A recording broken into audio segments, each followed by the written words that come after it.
Kissio, c'est mon nom. Voilà l'émission qui donne la parole aux hommes. Nous sommes vendredi et nous allons vous laisser découvrir le condensé des émissions que nous avons réalisées pour vous. Restez connectés sur notre page YouTube Voix d'homme DKTV. Voix d'homme est l'émission consacrée aux hommes. L'émission qui permet aux hommes de s'exprimer sans tabou, en toute liberté. Alors, chers hommes, notre fauteuil vous est offert. Si vous avez à dire, ne vous en privez pas. N'hésitez pas à venir participer à nos émissions plateau ou même en live sur notre page Facebook Voix d'homme. Contactez-nous via WhatsApp au +49 15 23 40 54 214 ou même au +237 697 954 290 et même par appel au +237 697 954 290.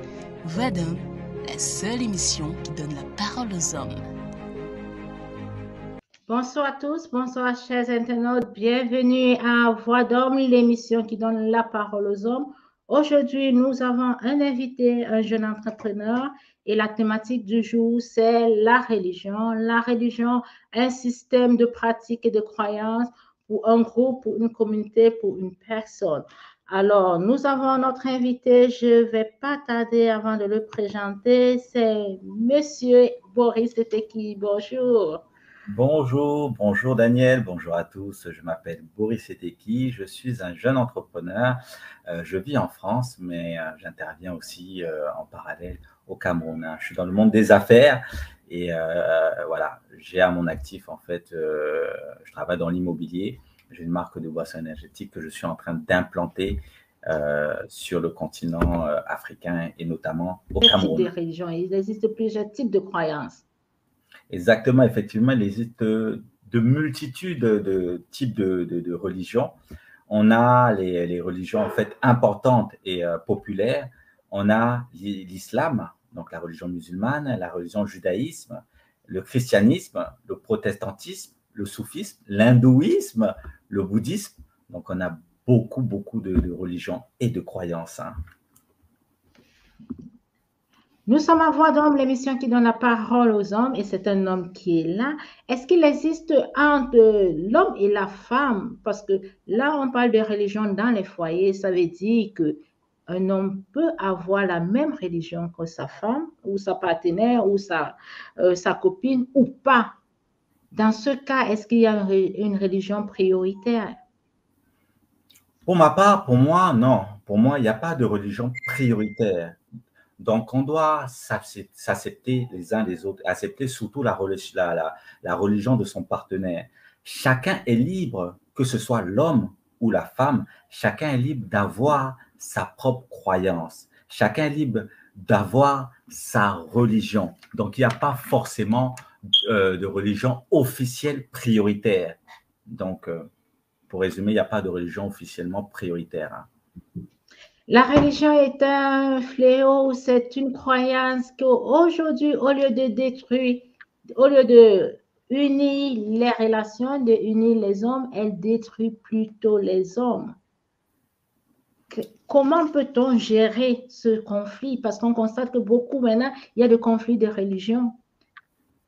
Oui, comment on peut gérer le conflit? Je partirai d'abord sur ce qui pourrait vraiment créer un conflit de religion au sein du couple. Il y a beaucoup de choses qui pourraient créer le conflit. Donc, on va parler de différences, on va parler de traditions, on va parler de désaccords, on va parler de points de vue différents, de différences d'opinion, de critiques. La critiquer la religion d'autrui et le fait de se voir que la religion, X religion est supérieure à une autre religion. Par exemple, je vais prendre pour exemple la religion musulmane. Par exemple, les chrétiens et les musulmans, il y a plusieurs points en fait, il y a plusieurs désaccords au sein de cette religion-là. Par exemple, les musulmans, eux, ils croient que voilà, Jésus n'est pas le Fils de Dieu. Voilà, ça c'est juste un exemple. Donc, comment on peut gérer ce conflit? Est-ce qu'il y a une solution à ce type de conflit?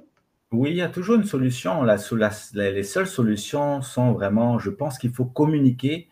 Je pense que la communication joue un rôle essentiel et primordial au sein du couple, hein, surtout concernant les différences de religion. Apprendre à accepter la religion de son partenaire ou d'autrui.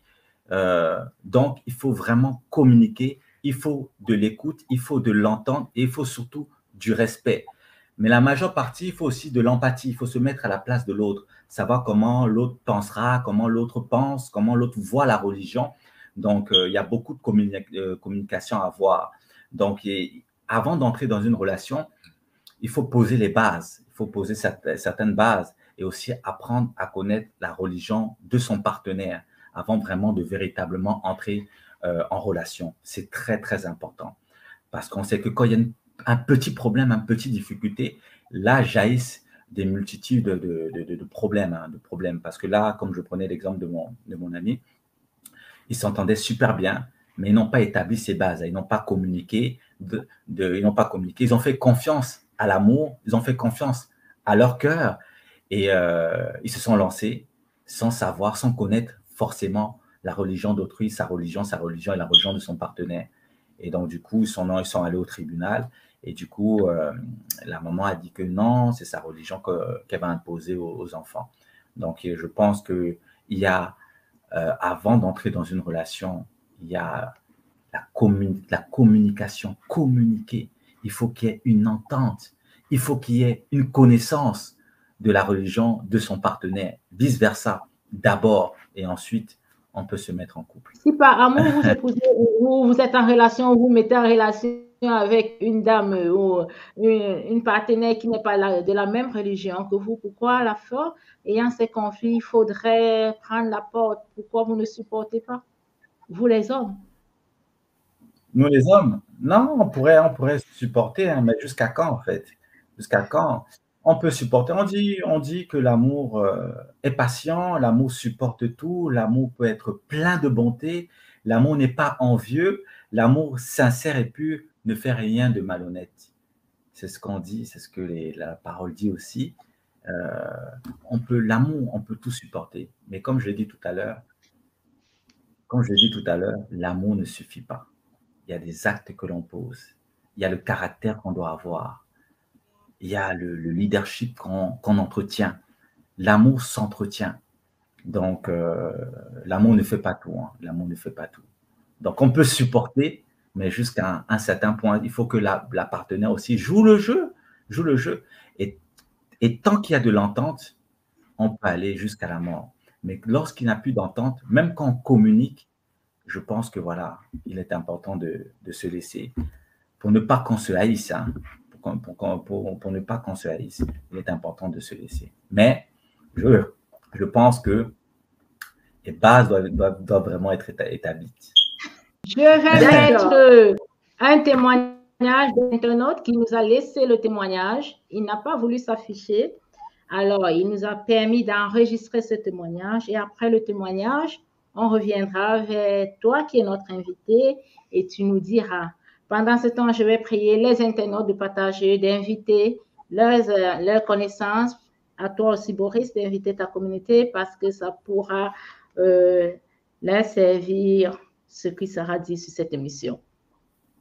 D'accord, ok. Nous avons un homme qui veut témoigner et nous allons vous laisser suivre son témoignage. Bonjour, monsieur. Bonjour, madame Kitio. D'accord. Nous sommes dans l'émission d'homme et nous allons vous laisser témoigner.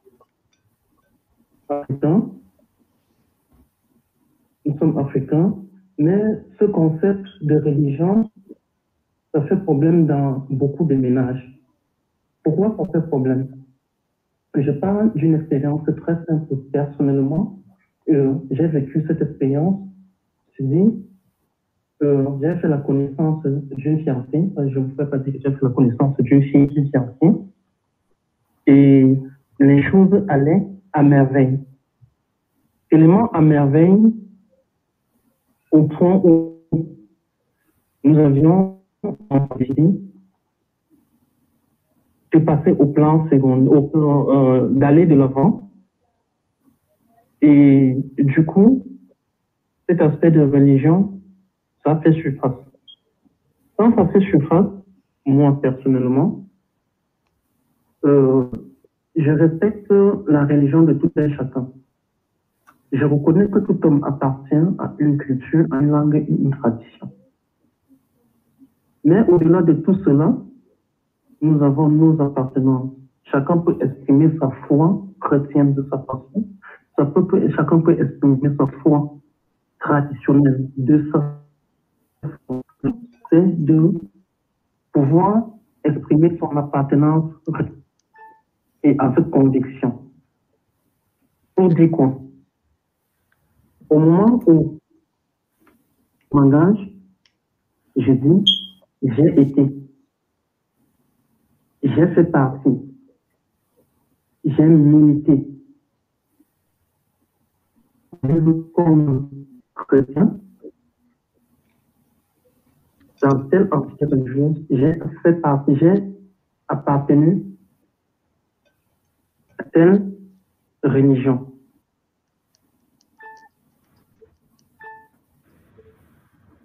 J'appartiens aujourd'hui à ma culture. J'ai abandonné cela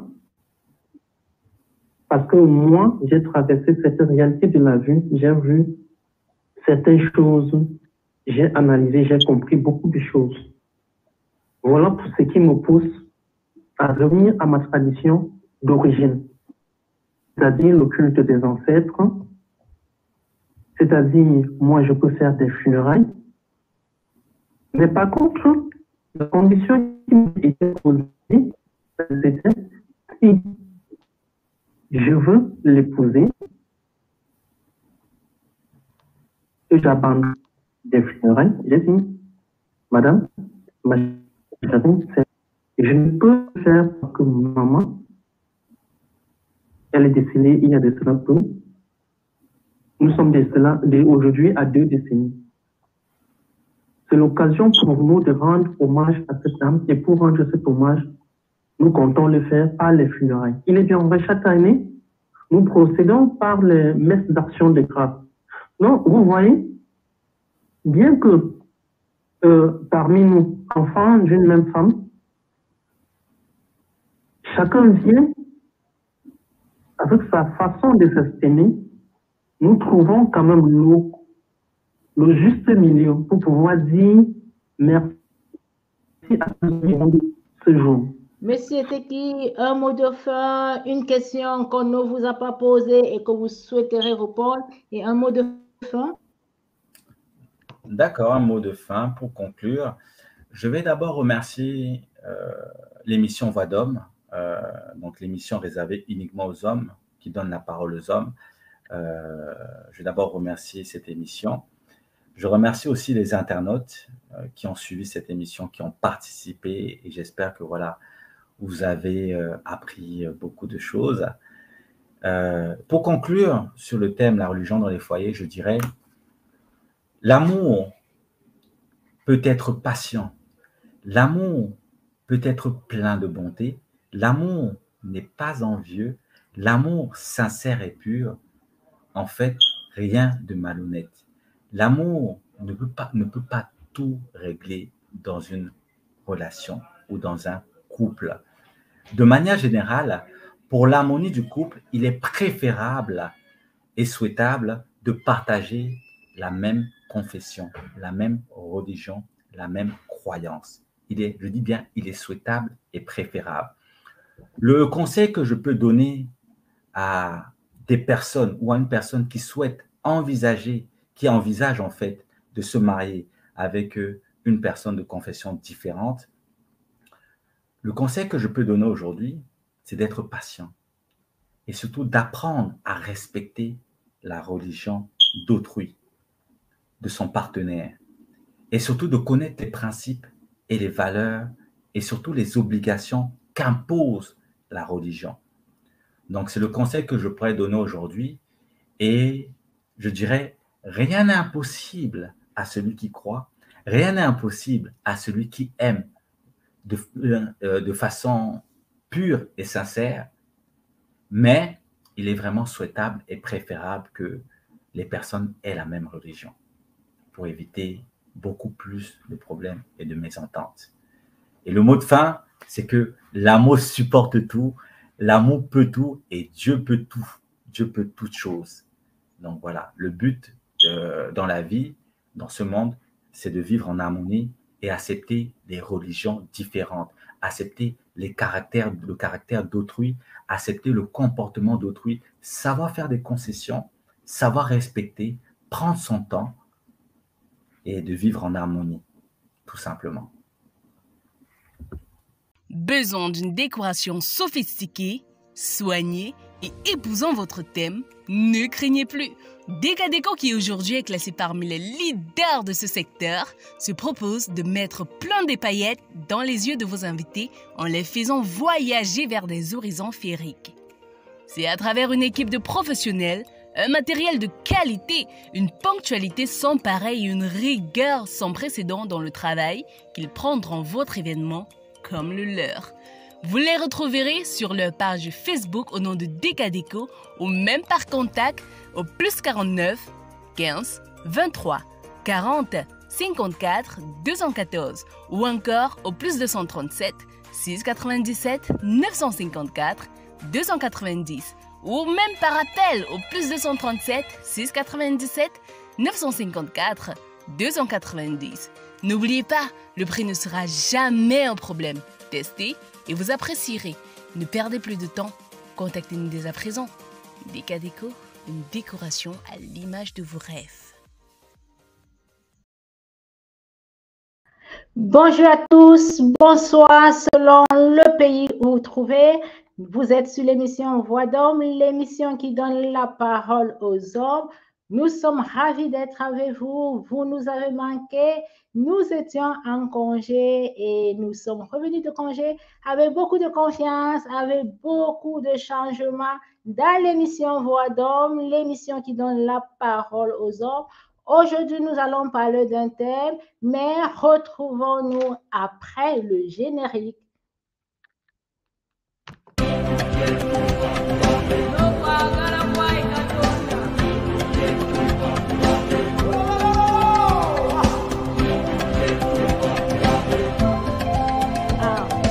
Développement intégral, c'est quoi le développement intégral pour nos internautes qui nous écoutent? Pour définir le développement intégral, je voudrais bien partir d'un exemple. Prenons l'exemple d'un chef de famille. Quand je dis chef de famille, c'est qu'il est marié, il a une femme, il est heureux en amour. Au travail, ça réussit très bien. Donc, côté finance aussi, il est heureux. Mais ce monsieur, il tombe très souvent malade. Par exemple, cela ne vous arrivera jamais. Sa relation avec ses enfants est aussi conflictuelle parce que ses enfants n'acceptent pas son autorité de chef de famille.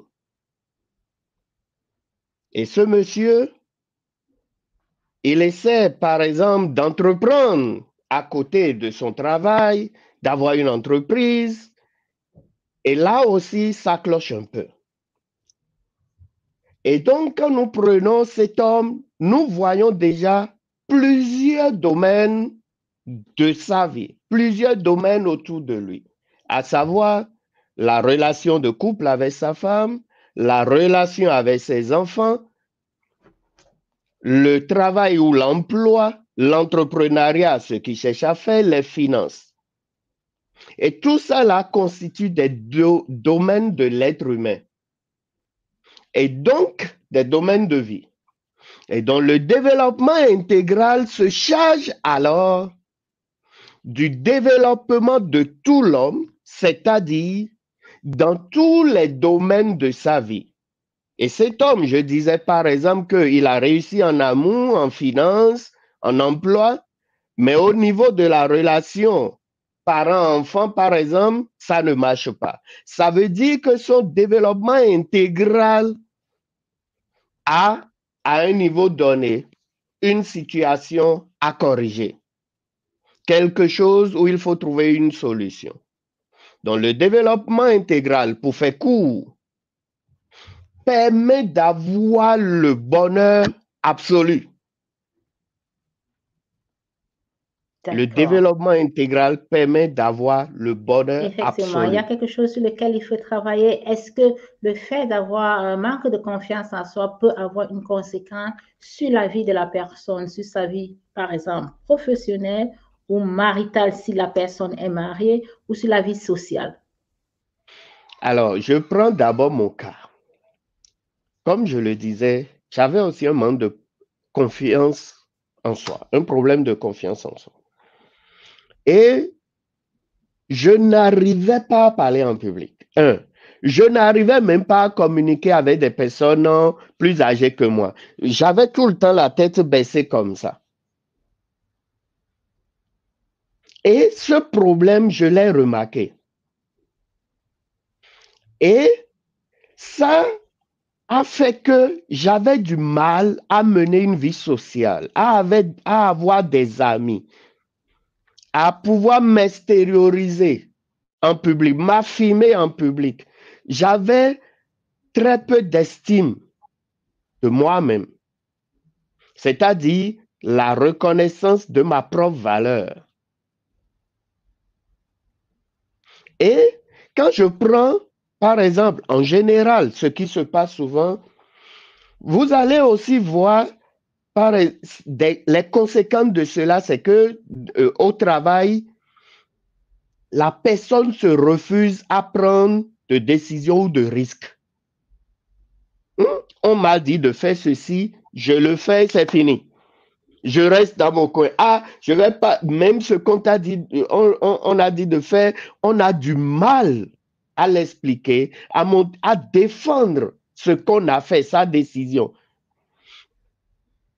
Conséquence, c'est que la personne n'arrive même pas à avoir d'objectif ou de but dans la vie. La personne cherche, par exemple, l'approbation des autres tout le temps. Ah, qu'est-ce que tu en penses? Qu'est-ce que toi tu dis? Mais lui-même, ce qu'il pense, ce qu'il dit, ou il doit dire là, il ne le dit jamais. C'est toujours ce que les autres pensent là qu'il cherche. Et dans le couple, encore pire. Le manque de confiance fait que on rejette tout sur le conjoint ou la conjointe. C'est-à-dire quoi? Parce qu'on a des doutes en soi, puisque le manque de confiance en soi va créer le doute, et qu'on a des doutes en soi, on pense que l'autre est le problème. Et vous allez voir des conjoints ou conjoints qui vont renvoyer l'autre à 3 heures du matin à je ne dors pas, il faut qu'on parle, parce que c'est toi qui as le problème, c'est pas celui qui dort. S'il avait un problème, il n'allait pas dormir. Et donc, le manque de confiance en soi peut détruire les relations. Ça fait aussi que, puisque dès que la personne même finit de sort d'une situation à une autre, elle commence à réfléchir. Ah, j'aurais pu dire ceci. Ah, mais pourquoi et tout ça là. Et le fait de ressasser tout ça là dans la tête, ça fait que on passe à la dépression. Cela ne vous arrivera jamais. Donc, on devient dépressif. Il y a des maladies qui surviennent et tout ça là. On perd en même temps des amis. Vous allez perdre des amis juste par manque de confiance en soi. Parce que quand c'est toujours les autres qui vont dire ce qu'ils pensent, c'est toujours les autres qui vont donner leur avis. Et toi, tu es toujours là, tu ne peux pas parler. À un moment donné, on n'a plus envie de cheminer avec une telle personne. Et donc, c'est des conséquences qui peuvent arriver. Et c'est pourquoi il faut tout faire pour corriger ça, pour ne pas vivre toujours dans la peur de qu'est-ce que les autres vont dire. Il faut chasser le doute, le vide nous pousse à être dans le doute. Est-ce qu'il faut cultiver une positivité en nous pour essayer d'éloigner le doute? Parce que je reconnais des personnes, avant même d'aller postuler, par exemple, pour un poste, ils commencent déjà, je ne sais pas si on va me prendre, si, et quand il arrive qu'on ne le prenne pas, il dit, je savais. Au fait, on ne l'a pas pris parce qu'il n'a pas cru, c'est tout. C'est pas parce qu'on ne voulait pas le prendre. On l'a pas pris parce qu'il y croyait déjà. Nos croyances nous font au fait. Nos croyances définissent ce qui nous arrive. Ça veut dire quoi? Vous allez voir que celui qui a souvent un problème de manque de confiance en soi, il se rend compte qu'il passe de problème en problème. De problème en problème. Non pas parce que les problèmes se sont entendus pour venir chez lui personnellement, non. Tout simplement parce que il n'a pas cultivé une certaine positivité, comme vous l'avez dit. Il n'a pas cultivé une certaine positivité pour se dire, ah, j'ai postulé. Qu'est-ce que je veux au fait?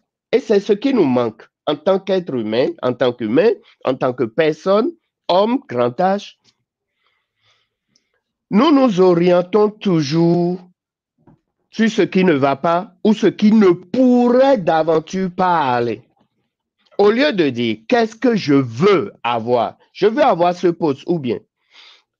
Vous m'avez présenté en disant à nos aimables auditeurs que je suis employé et conseiller en insertion et réinsertion. Pour avoir ce poste, vous savez ce que j'ai fait? Non, dis-nous. Quand j'ai postulé là, après avoir envoyé la demande, dans le temps, je n'étais même pas encore dans le coaching. Hein. Je n'étais pas encore dans le coaching. J'ai fait ma prière. Après, je suis parti m'acheter un bon repas. J'ai mangé et j'ai dit à Dieu, bon, j'ai aussi semé, c'est-à-dire tu donnes une certaine enveloppe financière pour une œuvre ou quelque chose du genre, mais dans l'intention, Dieu, c'est pour toi, je fais ceci. Et après avoir fait ça, il dit, Dieu, toi-même, tu sais, ça là, c'est petit. Si tu me donnes le boulot là, ce serait encore plus. Donc, si tu veux que je sois dans le bonheur et que moi-même, je te glorifie pas ma vie, pas mon emploi là, il faut me donner ça. Et on m'a appelé pour l'entretien. Je suis allé à l'entretien. Au retour de l'entretien, on ne m'a pas encore appelé pour me dire j'ai eu le boulot. Hein. J'ai encore préparé à manger. J'ai pris mon bon vin, j'ai mangé. Après, j'ai mis la bonne musique. J'aime bien danser. Et je danse. Moi-même, c'est comme si mon voisin, j'habitais avec un ami, il me dit, mais c'est quoi? On t'a déjà donné le boulot? Je dis, non, toi-même. Je viens de faire entretien, non, mais moi-même, je sais qu'on m'a déjà donné le boulot. Dans la semaine, on m'a appelé pour venir prendre le boulot et c'est encore moi qui ai dit non, donnez-moi encore un mois. Parce que j'étais orienté solution. Je savais que je m'étais préparé comme ça. Maintenant, cela ne veut pas dire que si tu fais ça tout le temps, tu l'auras. Parce que si tu le fais et que cet emploi n'est pas bon pour toi, Dieu va t'enlever ça de ton chemin. Je suis coach, je parle de Dieu. Le coaching, Dieu est dedans. Donc, si quelqu'un vous avait dit quelque part que Dieu n'est pas dedans, là, sorry, Dieu est dedans. Donc, si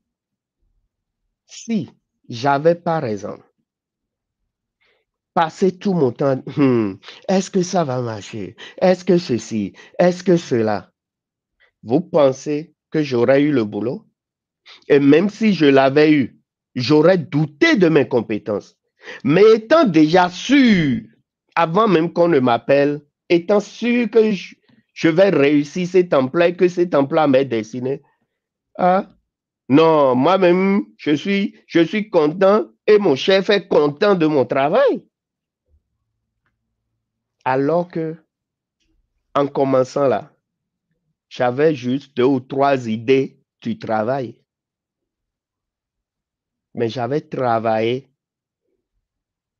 mon être intérieur, mon identité, qui je suis. Je savais que je suis, ou je sais que je suis enfant de Dieu. Et que si je suis enfant de Dieu, lui qui a donné boulot à tout le monde là, moi qui suis son enfant là, c'est à moi il ne va pas donner. Vous voyez comment il faut réfléchir.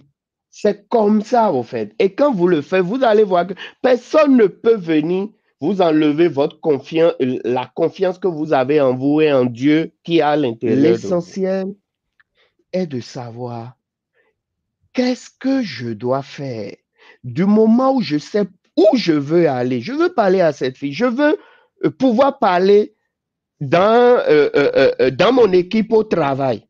Du moment où je sais ça, je sais déjà, ah ok, quel est le premier pas? Le premier pas, c'est d'apprendre à parler à deux personnes. Donc, je cherche une personne avec qui je commence d'abord à parler.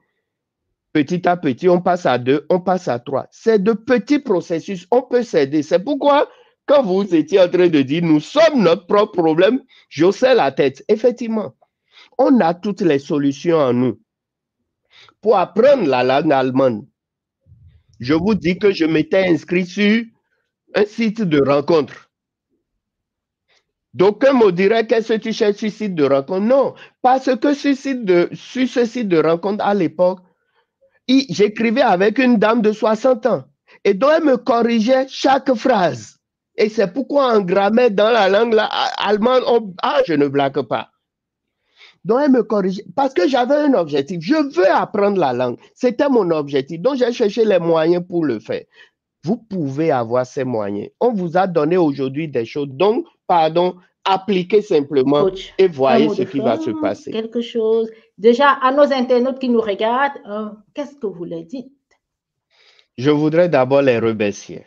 Les remercier d'avoir trouvé le temps, d'avoir pris cette décision de suivre cette émission. Cela prouve déjà qu'ils font le pas dans la bonne direction pour avoir confiance en eux ou pour maintenir la confiance en eux. Et pour cela, je voudrais leur dire que ce sont des personnes importantes, que ce sont des personnes respectées et appréciées. Moi, je les apprécie. Et si ils désirent continuer dans cette direction, à être appréciés, à devenir des personnes importantes, où le président d'une association se lève et t'appelle, toi, membre, et te dit non, comment ça va? Qu'est-ce que je peux faire pour t'aider, pour faire ceci, cela? Eh bien, de ne pas oublier de chercher tout simplement c'est quoi l'association Forum international des ambassadeurs du développement, peu importe là où ils vivent, de venir en tant que sympathisant et de devenir membre, parce qu'en devenant membre, il y a encore plus à gagner. Et c'est ce que j'ai à leur dire, tout en décrétant, je ne souhaite pas, je décrète dans leur vie la confiance en soi, la confiance absolue. Je décrète dans leur vie et dans toute leur famille le bonheur absolu. Ce que j'ai dit, c'est la parole de Dieu qui ne retournera pas à Dieu sans avoir accompli ce pourquoi je l'ai dit. Merci beaucoup. Vous êtes un homme et vous avez beaucoup sur le cœur. Vous avez besoin de vous libérer, de vous confier. Vous avez besoin de conseils. Eh bien, n'hésitez pas à nous contacter via WhatsApp au +49 15 23 40 54 214 ou au +237 697 954 290 ou tout simplement par appel au +237 697 954 290. La séquence témoignage de Voix d'Homme publiera votre témoignage en anonyme. Voix d'Homme, l'émission qui donne la parole aux hommes, conçue et présentée par Daniel Kitcho. Bonjour à tous, bonjour chers internautes, vous êtes sur Voix d'Homme, l'émission qui donne la parole aux hommes. Aujourd'hui, une émission spéciale avec une célébrité, un artiste, comme vous pouvez l'appeler, une star. Le président Chop Chop est sur le plateau de Voix d'Homme. Il va parler, il va s'exprimer, il a déjà pris place. Restez connectés. De retour sur le plateau, bonjour président Chop Chop. Bonjour Daniel. C'est un plaisir de vous recevoir sur ce plateau malgré votre agenda chargé. Voix d'Homme vous dit merci. C'est moi qui vous remercie et c'est un plaisir qu'on partage ensemble. Ce n'est pas tous les jours qu'on consacre une émission aux hommes. Aux Voix d'Homme, généralement, on milite pour donner la parole aux femmes, mais voilà qu'une femme s'intéresse à la junte masculine. On ne peut se sentir qu'honoré. Et d'où vous êtes venu cette idée-là? L'idée de faire Jambo. Oui. En tout cas, Jambo, c'est presque un label qui s'est imposé à moi parce que lorsque j'écris mon premier sketch sur le jeu des hasards qui vidaient les poches à nos papas, à nos mamans à l'époque dans les marchés, où les petits malins utilisaient des cartes pour flouer nos mamans, nos papas sur le chemin du marché pour récupérer leurs petits sous. Alors, ça se jouait avec 3 cartes de 2 couleurs différentes. On avait soit 2 cartes rouges, soit 2 cartes noires et une rouge, soit 2 cartes rouges avec une noire. Alors, on jonglait de temps en temps. Il fallait que tu retrouves la carte différente entre les 3 cartes. Et parfois, même quand tu arrivais à trouver, on dit, OK, si tu donnes 5 000, tu gagnes 10 000. Le temps que tu fouilles ta poche, ils ont déjà modifié la position de la carte. Ils posent la mauvaise carte devant toi. Quand tu lèves tes yeux, tu trouves que c'est la mauvaise. Et il y a eu tellement de déconvenues avec nos mamans. Il y en a qui laissaient la ration de la famille dans ces carrefours-là. Et il y en a même qui se faisaient congédier parce qu'elles jouent une première fois. On leur fait croire qu'elles vont encore gagner. C'est-à-dire qu'on les met dans l'illusion. Elles partent à la maison, elles vident la petite ration familiale du mois pour venir jouer. Elles perdent tout. Le vieux rentre, il ne sait pas comment s'expliquer. Allez, dehors. Donc, on a vécu ça dans notre enfance, surtout nous qui avons grandi dans une ville du Cameroun qu'on appelle Nkonsamba, qui est une ville très particulière avec toutes les histoires qui gravitent autour de cette ville. Nous, on a vécu ça dans notre enfance. On voyait nos grandes sœurs se faire dépouiller, nos mamans et nos papas se faire dépouiller au jeu du tricart. Quand je suis devenu humoriste professionnel, j'ai dit, je vais traiter de ce sujet. Et on appelle cela Njambo. Le Njambo, donc les mamans jouent Njambo, on les foirait au marché. Un papa vient vendre sa marchandise, on prend toute sa recette au Njambo. Alors moi aussi, j'ai préféré le petit Njambo parce que c'est également un mot de gentillesse dans l'une des langues africaines parlées aux Nations Unies, le Swahili. Njambo veut dire bonjour simplement en Swahili. Or, même si chez nous, c'est rentré dans les mauvaises pratiques de tricart et tout ça, mais Jambo, c'est bonjour en Swahili. Et je préfère cette définition de Jambo-là parce qu'elle est meilleure en tout cas. Et plutôt, ça exprime de l'amour. Dans votre vie, et j'ai constaté que vos sorties sont très flagrantes. Vous donnez des conseils, vous avez des messages forts. Et dans mes recherches, j'ai constaté que ça avait trait avec du coaching. Ouais. Coaching du développement intégral, je peux me tromper, vous êtes là, vous pouvez me corriger. Qu'en est-il? Pourquoi, quelle est cette motivation d'avoir fait ces sorties? Quelle est la motivation qui se cache derrière? Parce que moi ou les autres vous connaissent du côté humoriste et après la télé. Et aujourd'hui, ce sont des vidéos fortes qui sortent avec des messages forts. Moi, je pars du principe de la contribution. La loi de la contribution est l'une des meilleures lois spirituelles du succès. J'estime que si nous avons eu la chance d'accéder à un standing de la société, nous ne devons pas y rester seuls et regarder les autres en bas. Il faut les tendre la main. Parce qu'un grand n'est rien s'il ne peut pas tendre la main à ses petits pour monter et devenir grand comme eux. Un grand qui n'aide pas ses petits, c'est comme un férié qui tombe le dimanche. Donc, c'est inutile. Alors, si j'ai eu la chance de gravir quelques marches en me servant aussi de l'appui de mes aînés, je trouve que c'est mon devoir de contribution de partager avec cette jeunesse qui aujourd'hui en manque de repères. Aujourd'hui, nos jeunes sont presque perdus.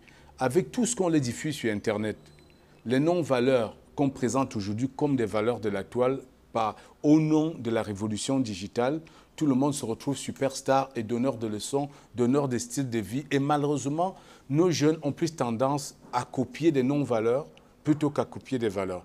Alors, notre responsabilité, c'est de les remettre sur le droit chemin, de leur apporter un peu de lumière pour qu'ils voient qu'il y a une autre solution, qu'il y a une autre voie qu'on peut suivre pour changer sa vie. On n'est pas obligé d'aller faire du Dubaï porti-porta pour avoir de l'argent. On n'est pas obligé d'aller s'animaliser pour avoir de l'argent. On n'est pas obligé d'aller mourir en Méditerranée pour connaître la lumière. Non, il y a la lumière chez nous. Elle brille même plus que celle vers laquelle on court en Occident. Et ma démarche aussi, c'est laver ce mensonge qu'on nous a longtemps servi en nous faisant croire que l'Afrique, ce n'était qu'un océan de misère. Non, il y a de la gloire en Afrique. Il y a du bonheur en Afrique.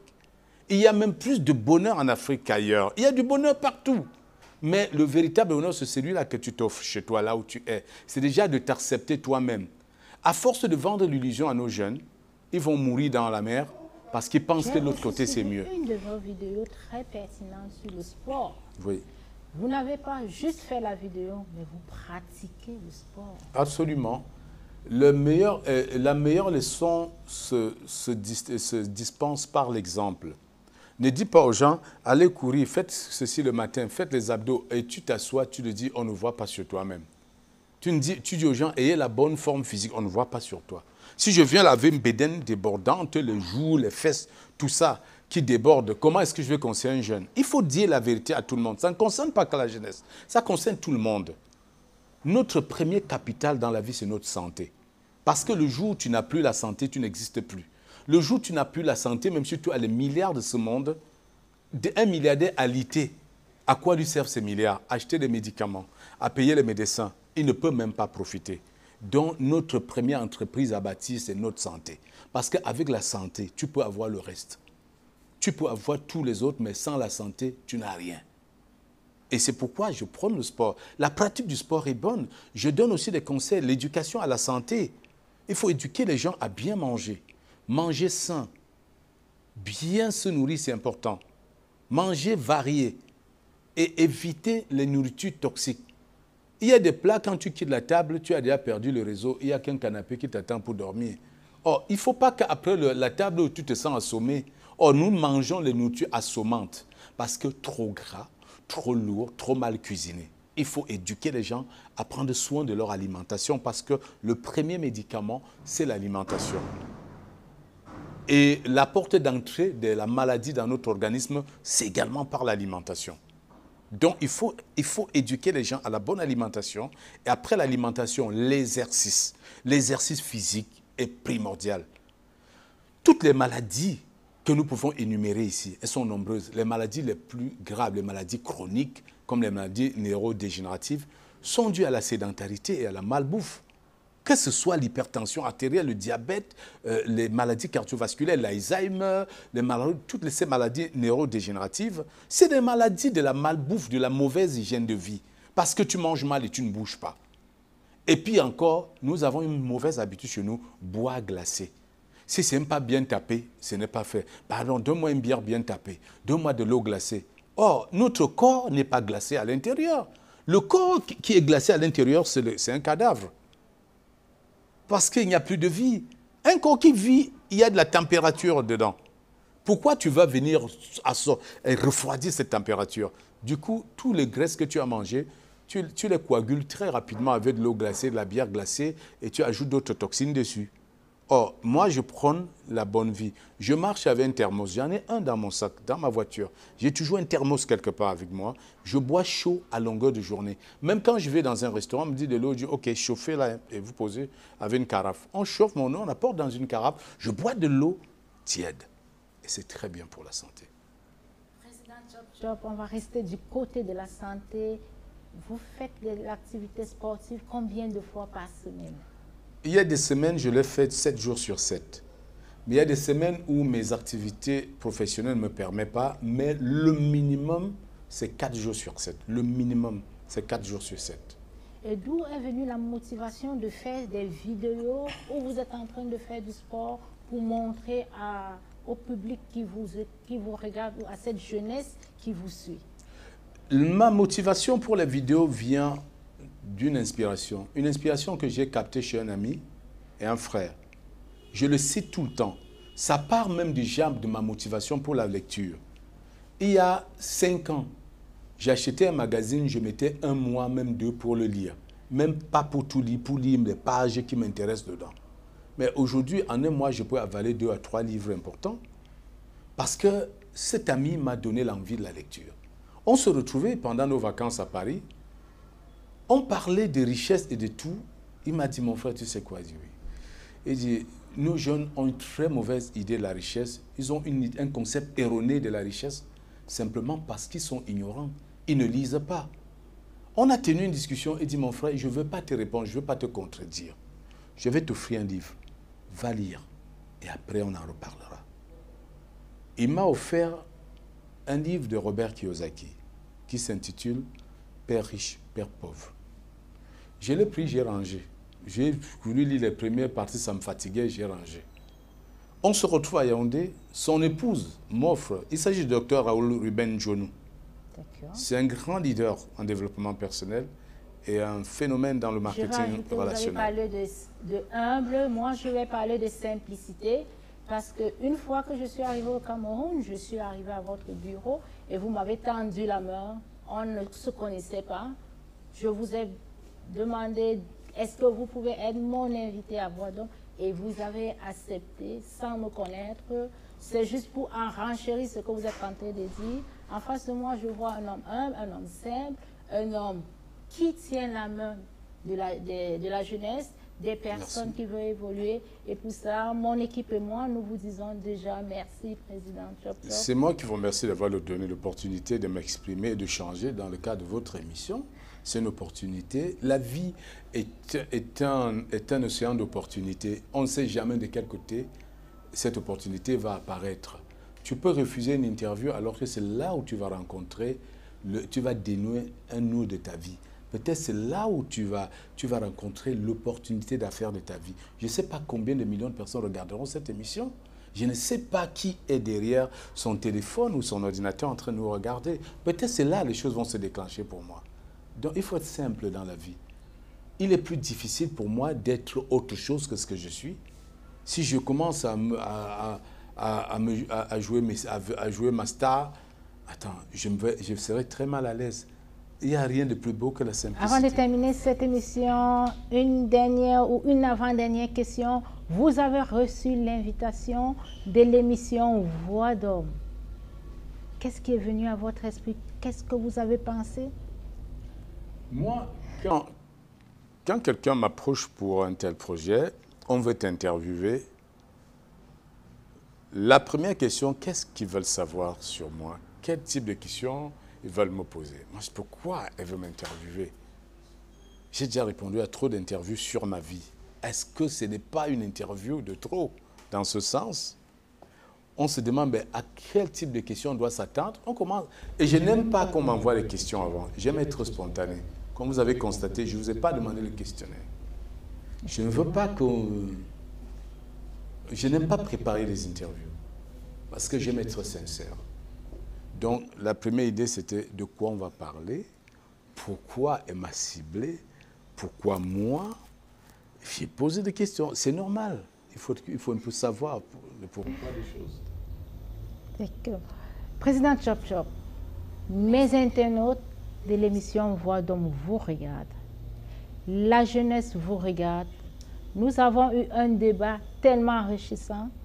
Je voulais vous garder pour 3 heures, 4 heures de temps, mais je sais que vous avez un programme tellement chargé que ça ne sera pas possible.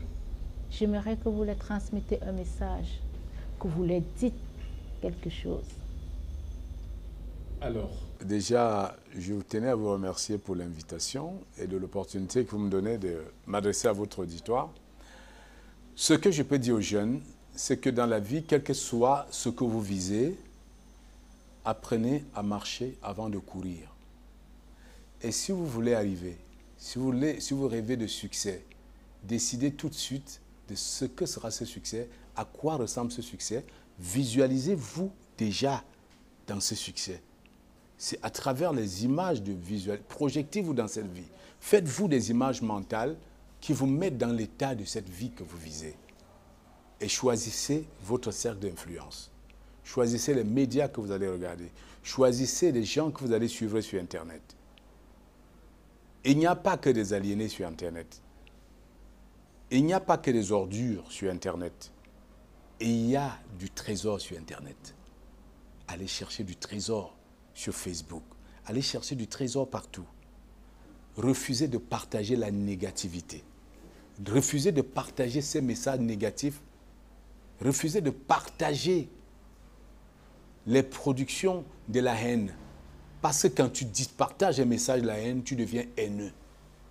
Mais avant de prendre la route pour le succès, libérez-vous de vos fardeaux invisibles. Videz-vous, videz votre cœur de tout ce qui est noir. Les fardeaux invisibles, ce sont ces rancunes qu'on a nourries envers parfois les membres de la famille, parfois des amis, parfois des proches qui ne nous ont pas rendu un service, ont gardé rancune. Libérez votre cœur de ces rancunes. Parfois, ces fardeaux invisibles, c'est cet échec qu'on a eu il y a longtemps et qui nous hante. On pense que qu'on a échoué il y a 5 ans, on ne va plus jamais réussir. Oubliez cet échec et foncez droit devant vous. Libérez-vous de tout ce qui est noir, de ce qui surcharge votre cœur. Si vous avez quelqu'un à qui vous avez une rancune, libérez, pardonnez et oubliez. Parce que garder rancune, avaler du poison en espérant que quelqu'un d'autre meure. Alors, purifiez votre esprit, purifiez votre cœur avant d'aller chercher le succès. Le succès n'aime pas la haine. Le succès n'entrera jamais dans votre cœur tant qu'il y a encore de la place pour la haine. Libérez-vous de ces fardeaux invisibles et foncez. Merci, Président Chop Chop. Nous arrivons au thème de notre émission. C'était un plateau enrichissant. Merci à la régie, merci aux internautes. Voix d'Homme s'achève et rendez-vous vendredi à 19 h sur notre page Facebook Voix d'Homme et notre chaîne YouTube DK TV.